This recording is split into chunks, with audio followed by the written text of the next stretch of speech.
Around the middle of October for us here in the south, the sweet chestnuts start falling to the ground from the old trees that border the edge of our property.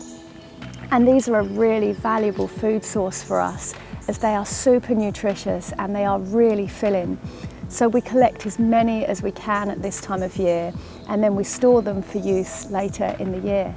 It's one of the autumn jobs that I always really look forward to.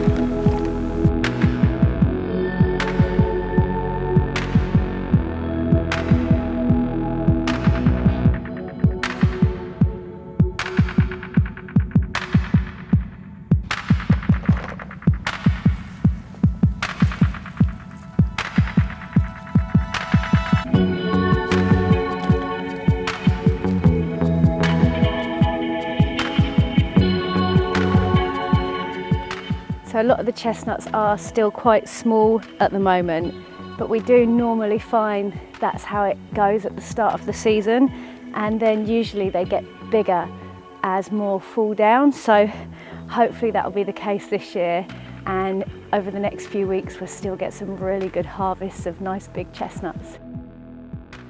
We made a video last year sharing a little bit more about how we store these sweet chestnuts, so if that's something you're interested in, make sure you check that video out too. I'll pop the link in here and also in the description below.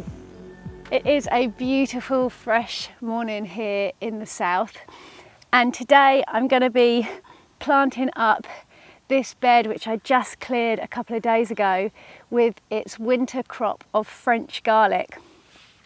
And if you saw our vegetable beds tour from a few weeks ago, you might remember that this bed had a lot going on in it. So I have given it a really good clear out. I've pulled out as much of the sheep soil roots as I can. And then I added about an inch of our homemade compost on top. I've got all of these beautiful garlic bulbs to plant here, garlic cloves to plant here, which I saved from our harvest back in July. And because I've already put the compost on this bed, all I'm going to do is mark out some lines, and then I'm going to push the cloves straight into the ground. And after I've planted the whole bed, or all of the garlic, then I'm just going to give this bed about an inch of wood chip on top, just to give it a nice seal, keep everything nice and warm, and hopefully the garlic will get growing really fast while there is still some good warmth in the soil.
Another one of the massive benefits about having no-dig beds is that you can just walk over them without worrying about compacting the soil, as you can see I'm doing here with both the compost and the wood chip layers.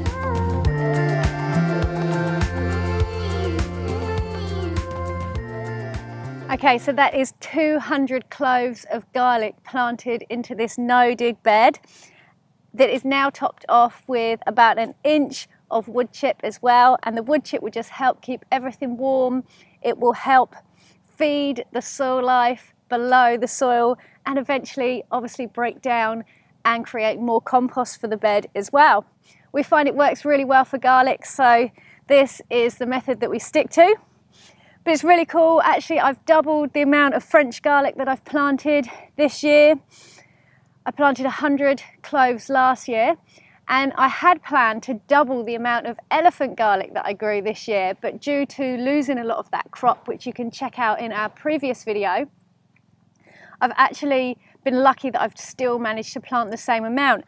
I hadn't intended to extend the French garlic, but it's worked out perfectly. So yeah, hopefully, if all goes well, we'll have some French garlic to sell next year as well.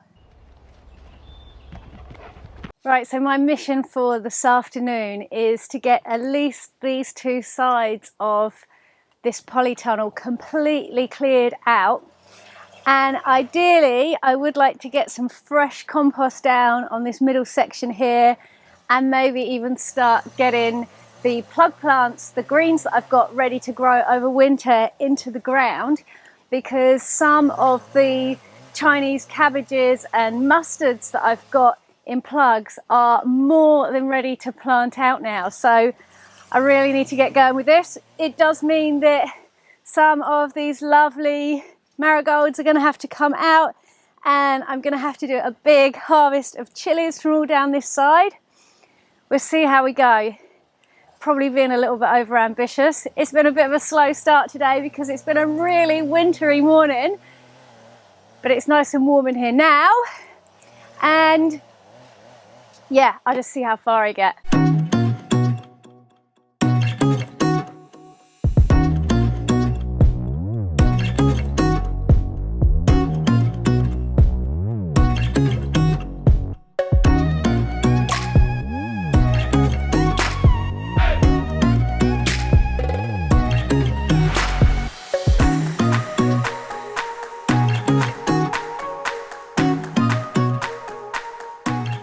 Okay, so that is the middle section of the polytunnel almost cleared now, just this last bit to go.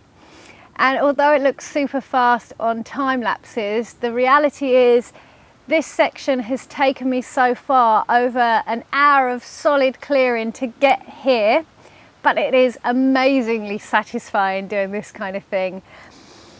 Well, one thing I wanted to share that we have learned in this polytunnel this year is to make sure that we grow dwarf marigolds in future.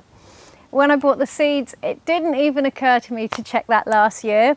And whilst these plants have been amazingly beautiful and they have produced us a lot of biomass to add to our compost heap, they have been a bit too big and hectic for the space that we had in between the tomatoes in here. So yeah, definitely planting dwarf marigolds next year. And when I'm actually clearing away the stems like this here that's left of the plant, what we try and do is minimize the soil disturbance by just loosening the roots slightly, and then I use my hori knife, which is amazing with this serrated blade, just to saw through the main roots, and then we leave as many of the roots in the ground as possible, give it a push down and can cover it back up, and then the roots that are actually left in the soil will continue to break down and give back to our no-dig beds.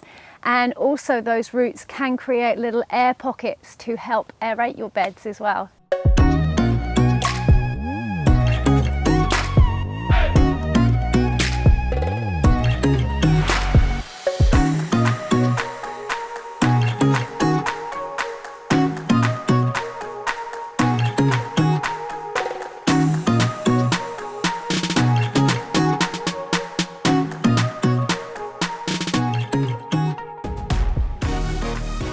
Okay, on to the other side now. But one thing I am super happy about with this clear up is that I've just found my little harvesting knife down in the middle of this bed that I lost about 2 months ago. So I'm super stoked about that. So it looks like I might have got a little bit behind with harvesting the cucamelons. And one thing you might notice when doing this sort of clearing is that there is always most soil life and mycelium where there is roots in the ground and moisture in the soil. Okay, so that is all the clearing I wanted to get done in this tunnel. There's just the trombone courgettes down the bottom that are still hardening off to become winter squash. And then I've left the loofahs here for now, but I will probably harvest those in the next couple of days and put them somewhere warm to dry out, especially if we get any more cold weather coming. The bed refresh and the planting is going to have to wait until after work on Wednesday though, because I'm out of time for doing any more today, but I am really pleased that I have gotten this all tidied up. And I have got a massive harvest basket which I have taken out of this tunnel as well. Actually, most of that is filled with hot peppers at the bottom, and then we've got cucumbers and trombone courgettes and a few other exciting things in there, so lots to choose from for dinner tonight.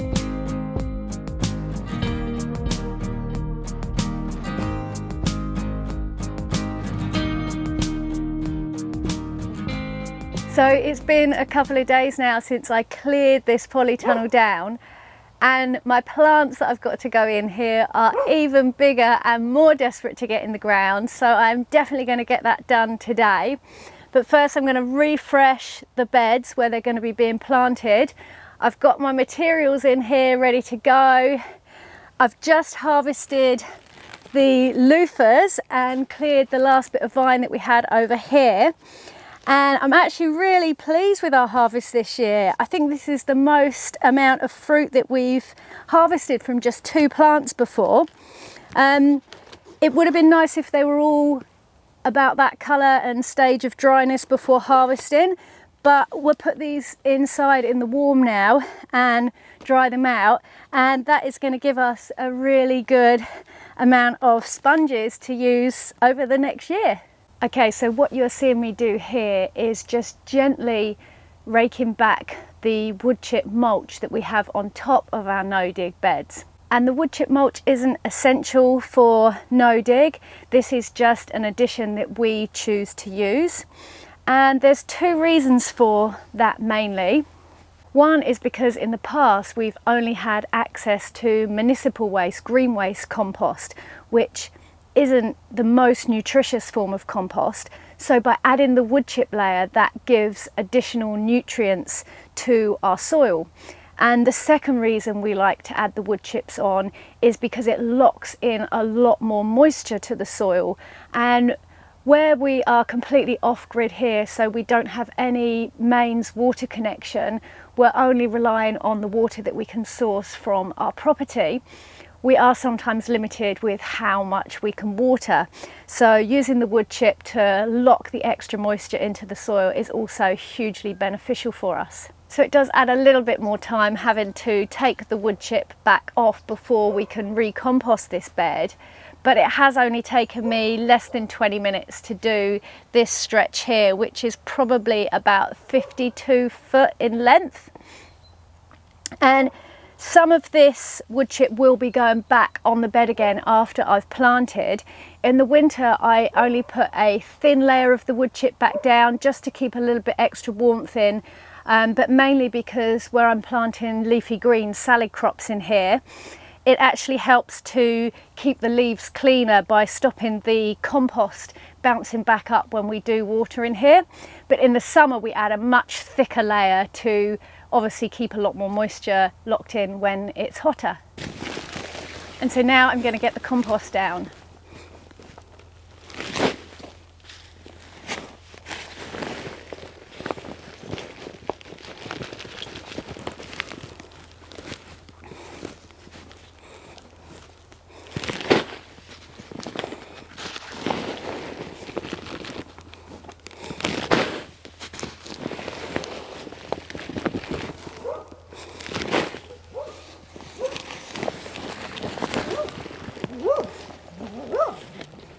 And this is all of our own homemade compost that I'm putting on this bed today.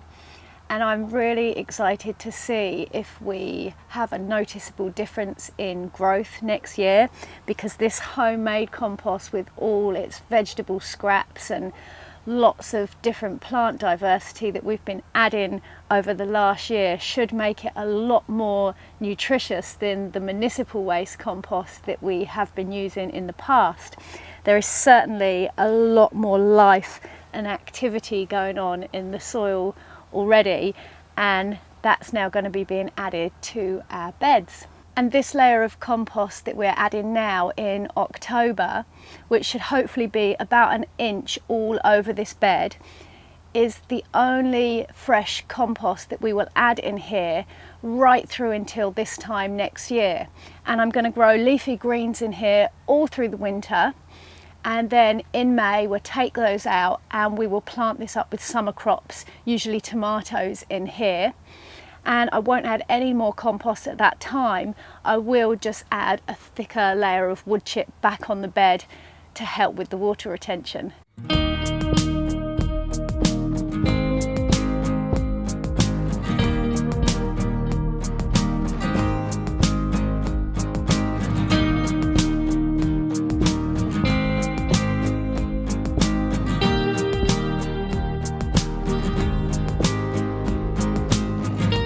So I've probably said this before, but I actually find spreading compost really calming and therapeutic.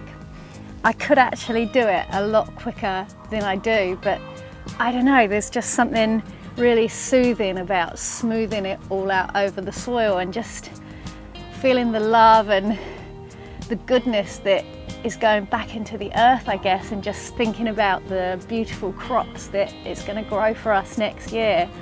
Yeah, it's almost like a bit of a meditation. So yeah, just nice and slow and enjoy doing it.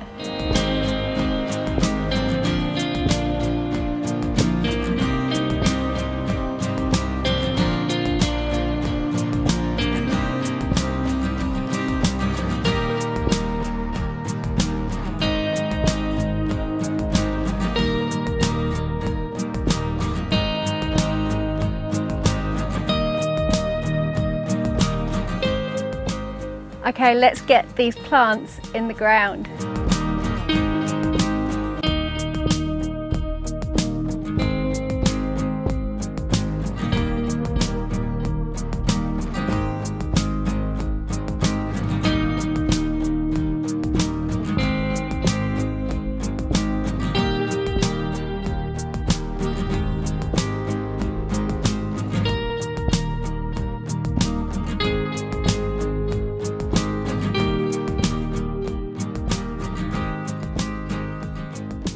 Okay, so that is the whole middle section of this tunnel planted up with beautiful winter greens, salads, mustards, herbs, and then I've saved some plants over which still need to grow on a little bit more, and in the next week or so I'll do the same on this side, and then I'll be planting it up with kale and spring onions and a few more herbs hopefully as well. I'm going to give all of these plants a water now to help them settle in and get their roots in the ground. And then in a day or two, once they've started perking up again, I'll put a light covering of wood chip over this bed to help keep them warm during the winter, and also to help keep the splashes of soil off their leaves once we get to harvest point. Welcome to our new winter food store. And this is something that we have been working on since the last vlog video that we put out, where you may have seen all of our pumpkins and sweet potatoes curing off in the polytunnel. They should have sweetened up nicely now, and so we've moved everything into our newly insulated shed, where it will hopefully keep nice and safe all through the winter and see us through even to the hungry gap next year. And that's something that's really important when you grow your own food, or at least when you're trying to grow your own food on a more self-sufficient scale. Storage is really important, and we learned massively from last year where this shed wasn't warm enough to protect our crops through some of the cold spells that we have. So this area is still a bit of a work in progress, but we are super happy with how this area is looking right now. And we've got potatoes in here, we've got more potatoes on these crates here, we've got sweet potatoes on these racks here, all of our different pumpkins through the top, and some strings of garlic as well, and a crate of onions and some more elephant garlic in here too. As always, thank you so much for watching, especially if you have stayed with us right through to the end. If you've enjoyed seeing what we've been up to this week on our vlog, then make sure that you click the thumbs up button and drop us any comments or thoughts that you have about this video. Both of these things really help us to boost our YouTube algorithm, which will help us grow our channel and share more of what we love with more beautiful people. We always love hearing from you guys as well, and we'll catch you again soon on our next video. Peace and plants.